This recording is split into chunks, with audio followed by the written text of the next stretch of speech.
It's not so much strength training is important for runners, strength training is important for everybody. Basically, you need to develop a foundational base of muscle and stability before you can go out and do anything. That's why rugby players have hired strength conditioning coaches. That's why NFL have hired strength conditioning coaches. That's why strength conditioning coaches exist in general.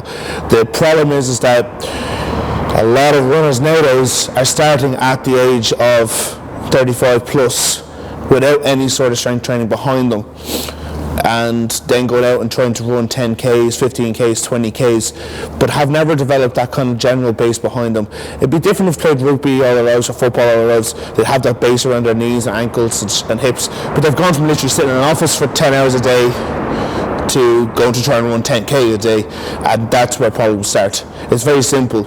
You can't run or walk before you can crawl. You know, it's very simple. So people just end up injuring themselves because they don't have any stability or not even strength in their legs to do it. Like, someone come in here and tell me, right, I run marathons, asked to do a squat and they fall over. So you're telling me you ask your legs to work for 4-5 hours at a time, but you can't even squat right? You've seen me for a couple of weeks now. We're moving on to the second phase of the run gear. What problems have you seen from me coming in as someone who's run a while but has done no strength? No hamstring strength whatsoever. When you squat, your knees just shoot forward, and that will cause ankle, knee, and hip problems. Your core stability is not great whatsoever. Kind of when you move, you can see that your legs and your body doesn't move together. That's going to cause you to be less efficient when you run, which burns more energy, which means you won't be able to be as efficient as you run your marathons or your 10Ks or whatever. And the more efficient you are, the better time you get. The main thing I've seen with you is that you're fit enough to run, but you're not really a fit individual. So if I ask you to do a row or a power sprint or something, you'll find it very difficult to do that sort of stuff. So you've got very specific about running before you've developed any sort of general fitness, and that only eventually could get you to a certain level of running, but to really get there you need to push the other stuff up there. So today we're going to show us a couple of exercises that will be the core ones for developing strength in runners. Can you outline those for us? We're going to do a offset carry, which is kind of like a one-handed farmer's carry that can be done in any sort of gym whatsoever. The reason being for this exercise is that what I was talking about you with the body not working together, it's stability. You're going to be walking, you're going to be carrying a weight in one hand, you're going to have to stay in one position so your body doesn't fall. That's going to create fantastic stability in your ankles, your knees, your hips, and develop a lot of coordination. The second one we're going to do is a simple squat, but onto a box. I'm going to show you how to use your hamstrings more rather than a lot of people's squats are so.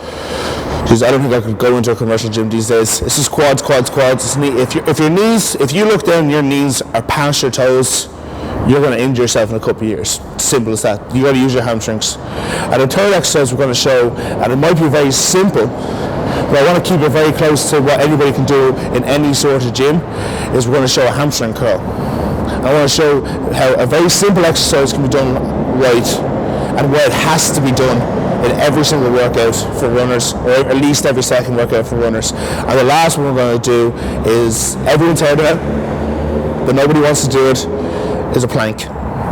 It's very simple, but most people they get into the position, but they're not activated. It's very simple. You can be running along with your headphones in, but you're actually running. To be really serious with stuff, you have to try and engage your everything when you're doing certain exercises. That's very simple exercises that could be all done in any gym. For most of your followers are not going to be able to train in a facility like this, and that's fair enough.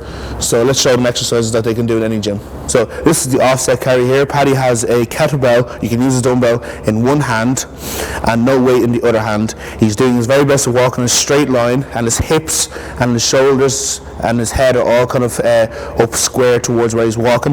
This is great for stability. What you want to try and do is make sure that the kettlebell is not resting on your side, because if it rests on your side, then you're not getting the effect of the exercise. It has to be out from the body. Concentrate and walk slowly, concentrate on breathing in, breathing out, and very much feel the exercise. Don't go heavy. Try to work up on volume, so 6 to 8 runs, maybe 10 to 15 feet. If you don't have that kind of distance, you could possibly just do it by holding the weight and standing there for 10 to 30 seconds. It won't have the same effect, but it'll be better than not doing anything at all. This is called a box squat. If you can see, the Paddy is using a box, or you can use a bench that would be set at about parallel height. As you advance, you can set the box to be lower, but don't be setting the box to be higher, because the higher the box is, the range of motion your legs are going to get. As you can see, Paddy is sitting back, engaging his hips, trying to use his hamstrings to get to the box. He still has a bit of knee travel forward, but that will come over time as we develop the hamstrings up. The legs are pointed out, the knees are driving out, and the idea is that you're going to try and use your hamstrings and your hips to get yourself off the box, rather than using your quads and letting your whole body kind of collapse under itself.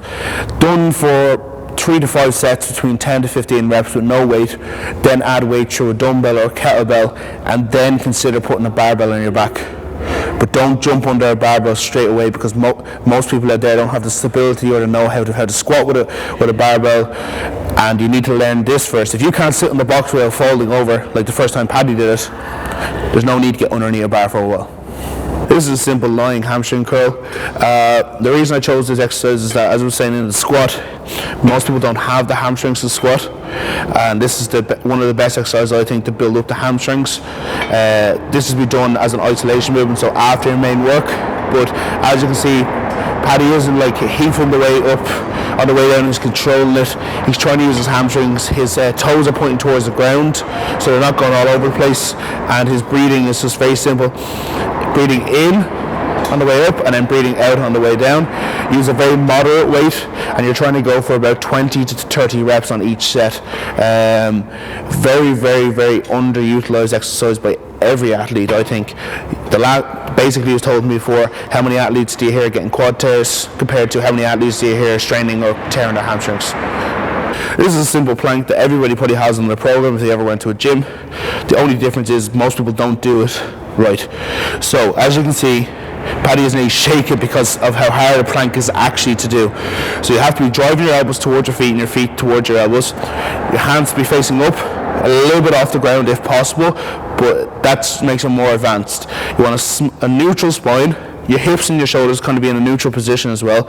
And the main thing you're trying to do is you're trying to suck your belly in up towards your kind of rib cage and keeping a very, very strong core, squeezing your ass, squeezing everything as much as you possibly can. And this is a fantastic exercise. I suggest starting off with 2 sets to 30 seconds, and when you can complete that, 3 sets up to 5 sets, and then go to 45 seconds, and then do the same thing until you get that, and then up to a minute. And then if you can do that, then add weight. But if you're not shaking or dying, like Paddy can't even hold it, you're not really doing it right. I know lots of people who can do normal plank for 4 or 5 minutes, but can't do this type of plank for about 20 seconds.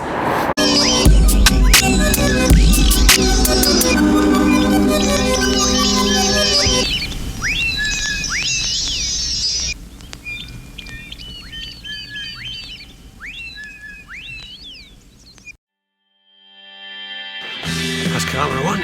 Feeling good? Did your supinator land on the outside? I know you said it was your left knee that can give you a bit of problem.